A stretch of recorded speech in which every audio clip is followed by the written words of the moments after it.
Welcome back ناظرین، bulletin کا آغاز کریں گے اور خبر دیں گے اسرائیلی حراست سے رہائی پانے والے سابق سینیٹر مشتاق احمد پاکستان پہنچ گئے ہیں۔ سابق سینیٹر مشتاق احمد خان اردن سے اسلام آباد پہنچے، جہاں عوام کی بڑی تعداد نے ان کا شاندار استقبال کیا اور ان پر پھولوں کی پتیاں نچھاور کیں۔ مشتاق احمد خان کے استقبال کے لیے آنے والے شہریوں نے فلسطین کے پرچم بھی اٹھا رکھے تھے، جبکہ سابق سینیٹر مشتاق احمد خان نے گلے میں فلسطین کا کفیہ بھی پہن رکھا تھا۔ یاد رہے کہ غزہ کے لیے امدادی سامان لے کر جانے والے گلوبل سمود فلوٹیلا کے قافلے میں دیگر سماجی کارکنوں کے ہمراہ سابق سینیٹر مشتاق احمد خان بھی موجود تھے۔ اسرائیل نے گلوبل سمود فلوٹیلا کی تمام کشتیوں پر قبضہ کر کے ان پر سوار 500 کے قریب افراد کو حراست میں لے لیا تھا۔ اسرائیلی فورسز کی جانب سے گلوبل سمود فلوٹیلا کے گرفتار ارکان کو بدنام زمانہ جیل میں رکھا گیا، جہاں انہیں ہراساں کیا گیا اور کتے بھی چھوڑے گئے۔ وزیر خارجہ اسحاق ڈار نے 2 روز قبل سینیٹر مشتاق احمد خان کی رہائی کی اطلاع دی اور بتایا کہ وہ بالکل خیریت سے ہیں اور ان کا حوصلہ بلند ہے، جبکہ سابق سینیٹر مشتاق احمد خان نے حکومت پاکستان کا شکریہ ادا کرتے ہوئے کہا تھا بہت جلد دوبارہ غزہ کے لیے روانہ ہوں گے اور فلسطین آزاد ہو کر رہے گا۔ اور مصری میڈیا نے غزہ میں جنگ بندی معاہدے کے نافذ العمل ہونے کا دعویٰ کر دیا۔ مصری میڈیا القاہرہ ٹی وی کے مطابق غزہ جنگ بندی معاہدہ پاکستانی وقت کے مطابق 2 بجے سے نافذ العمل ہو گیا۔ مصری وزارت خارجہ کا کہنا ہے کہ مصر نے غزہ جنگ بندی معاہدے کو اہم لمحہ قرار دیا ہے۔ شرم الشیخ میں ہونے والی مثبت پیش رفت غزہ جنگ میں اہم موڑ کی نمائندگی کرتی ہے۔ مصری وزیر خارجہ بدر عبدالعاطی آج پیرس روانہ ہوں گے، جہاں وہ غزہ کی صورتحال سے متعلق وزارتی اجلاس میں شرکت کریں گے۔ خبر ایجنسی کے مطابق اسرائیلی عہدیدار نے بتایا کہ غزہ سے 20 اسرائیلی یرغمالیوں کی رہائی اتوار یا پیر کو متوقع ہے۔ اہم خبر دیں گے، فلسطین کی مزاحمتی تنظیم حماس اور اسرائیل کے درمیان غزہ امن معاہدے پر آج باقاعدہ دستخط ہونے کا امکان ہے۔ غیر ملکی خبر ایجنسی نے معاہدے کی تفصیلات سے آگاہ کر دیا ہے۔ ذرائع نے بتایا ہے کہ غزہ معاہدے پر آج دوپہر تک فریقین کی جانب سے دستخط متوقع ہیں۔ ذرائع کے مطابق معاہدے پر دستخط کے بعد غزہ جنگ بندی نافذ العمل ہونے کا امکان ہے۔ 24 گھنٹوں میں اسرائیلی فوج غزہ سے جزوی انخلاء کا پہلا مرحلہ مکمل کر لے گی۔ خبر ایجنسی کے مطابق اسرائیلی وزیر اعظم نیتن یاہو نے غزہ امن معاہدے کی باضابطہ منظوری کے لیے آج 2 اجلاس بلا لیے ہیں۔ اسرائیلی فوج کا کہنا ہے کہ غزہ معاہدے پر عمل درآمد کے لیے عملی تیاریوں کا آغاز کر دیا ہے۔ دوسری جانب تل ابیب میں اسرائیلی یرغمالیوں کے اہل خانہ نے اپنے پیاروں کی واپسی کے لیے غزہ معاہدے کو خوشائند قرار دیا ہے۔ وزیر اعظم شہباز شریف نے کہا ہے کہ غزہ معاہدہ مشرق وسطیٰ میں دیر پام کرنے کا ایک تاریخی موقع ہے۔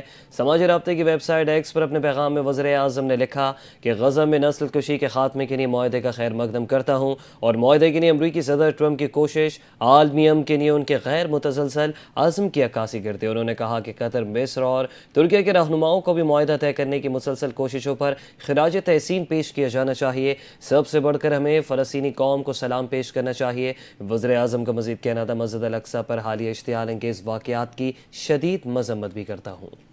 غزہ میں مستقل جنگ بندی کی راہ ہموار ہو گئے۔ اسرائیل اور حماس نے امریکہ کے مجوزہ غزہ امن معاہدے کے پہلے مرحلے پر دستخط کر دیے ہیں۔ امریکی صدر ڈونلڈ ٹرمپ نے سوشل میڈیا پر جاری پیغام میں اعلان کیا کہ اس معاہدے کے تحت تمام یرغمالیوں کی جلد رہائی عمل میں لائی جائے گی، جبکہ اسرائیل اپنی فوج کا متفقہ لائن پر انخلا کرے گا۔ ٹرمپ نے کہا کہ یہ امن کے طویل المدتی اور پائیدار سفر کی پہلی بڑی پیش رفت ہے اور تمام فریقین کے ساتھ منصفانہ برتاؤ کیا جائے گا۔ انہوں نے اس تاریخی اور غیر معمولی معاہدے میں کردار ادا کرنے والے قطر، مصر اور ترکی کے ثالثوں کا شکریہ ادا کرتے ہوئے کہا کہ یہ دن عرب اور مسلم دنیا، اسرائیل، تمام ہمسایہ ممالک اور امریکہ کے لیے ایک عظیم دن ہے۔ قطری وزارت کا بھی کہنا ہے کہ غزہ جنگ بندی کے پہلے مرحلے پر معاہدہ طے پا گیا ہے، جس کے نتیجے میں جنگ کے خاتمے، اسرائیلی یرغمالیوں اور فلسطینی قیدیوں کی رہائی اور امداد کی فراہمی ممکن ہوگی۔ اور اسرائیلی وزیر خزانہ نے کہا ہے کہ غزہ سے یرغمالیوں کی واپسی کے بعد حماس کو تباہ کر دینا چاہیے۔ عرب میڈیا کے مطابق اسرائیلی وزیر خزانہ نے کہا یرغمالیوں کی واپسی کے فوراً بعد اسرائیل کی ریاست حماس کے حقیقی خاتمے اور غزہ کے حقیقی تخفیف اسلحہ کے لیے اپنی پوری طاقت کے ساتھ کوششیں جاری رکھے گی تاکہ اسرائیل کے لیے مزید خطرہ نہ رہے۔ وزیر خزانہ نے یہ بھی کہا کہ غزہ جنگ کے خاتمے کے لیے حماس سے جنگ بندی کے حق میں ووٹ نہیں دوں گا۔ اسرائیل اور حماس کے درمیان غزہ امن معاہدہ طے پانے کے بعد فلسطینی صحافیوں نے غزہ کی سڑکوں اور گلیوں میں باضابطہ جا کر اعلان کیا اور شہریوں کو اطلاع دی۔ اسرائیلی جارحیت کے باعث غزہ میں وسیع پیمانے پر انٹرنیٹ بلیک آؤٹ ہے۔ یہی وجہ ہے کہ فلسطینی صحافیوں کے ایک گروپ نے غزہ شہر کی سڑکوں اور گلیوں میں خود جا کر ہر ایک کو معاہدے کی خبر پہنچائی۔ انہوں نے اعلان کرتے ہوئے کہا کہ ہم ہر اس شخص کو مطلع کر رہے ہیں جس کے پاس انٹرنیٹ نہیں ہے۔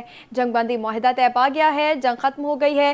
فلسطینی صحافیوں کے مطابق انٹرنیٹ نہ ہونے کے باعث کئی فلسطینی معاہدے سے لا علم ہیں اور بے خبر سو رہے ہیں۔ تو دوسری جانب ترکیہ کے صدر رجب طیب ایردوان نے کہا ہے کہ امن قائم رکھنے کے لیے سارا بوجھ فلسطینی اور حماس قیادت پر ڈالنا درست نہیں ہوگا۔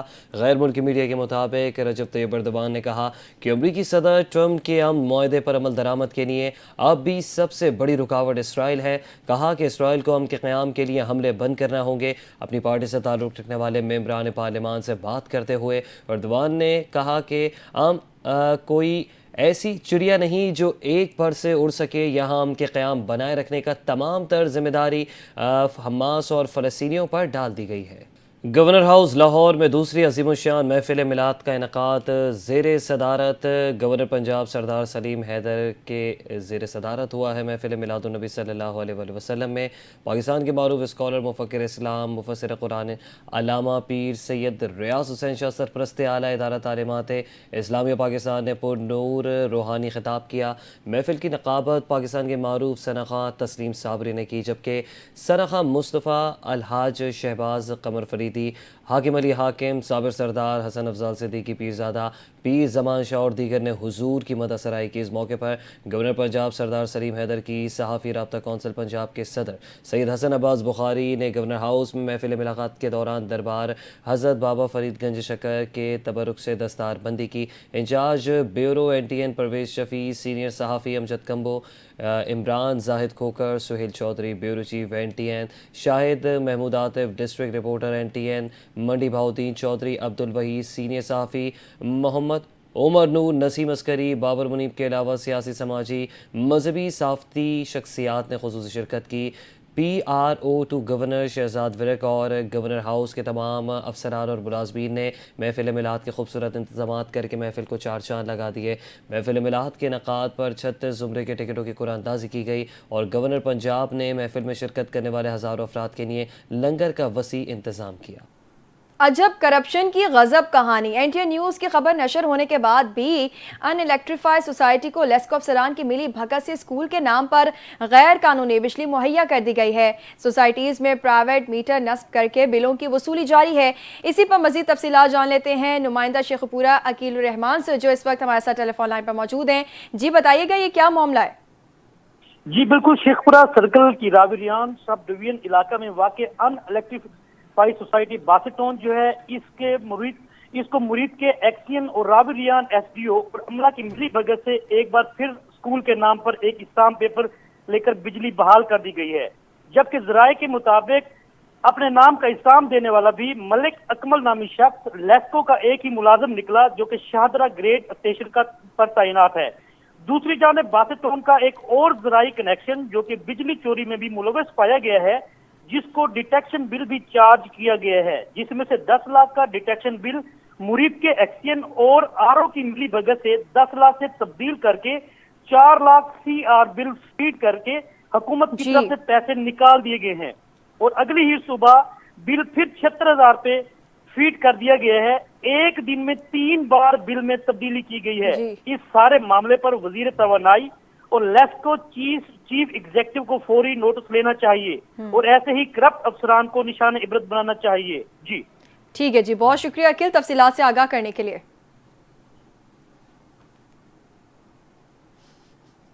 متحدہ ورکر فرنٹ سی بی اے کی جانب سے چارٹر آف ڈیمانڈ منظور نہ ہونے کے خلاف واٹر کارپوریشن کے دفتر میں احتجاجی مظاہرہ کیا گیا۔ رہنماؤں کا کہنا تھا مطالبات منظور نہ ہوئے تو اگلا احتجاج کے ایم سی کے مین دفتر میں کیا جائے گا۔ بعد ازاں مظاہرین کو واٹر کارپوریشن انتظامیہ کی جانب سے مذاکرات کی دعوت دے دی گئی۔ اس حوالے سے مزید تفصیل حاصل کریں گے نمائندہ N T N news Junaid Feroz سے۔ جی جنید، اپڈیٹ کیجیے گا۔ بالکل متحدہ ورکرز فرنٹ CBA کی جانب سے چارٹر اور ڈیمانڈ کی منظوری نہ ہونے کے خلاف احتجاجی مظاہرہ واٹر بورڈ میں کیا جا رہا ہے۔ اس وقت میں واٹر بورڈ کے اندر موجود ہوں۔ میرے کم میں آپ دیکھ سکتے ہیں کہ CBA جو تنظیم ہے متحدہ ورکر فرنٹ کی، اس کی جانب سے احتجاجی مظاہرہ کیا جا رہا ہے، جس میں ورکرز کی کافی بڑی تعداد موجود ہے۔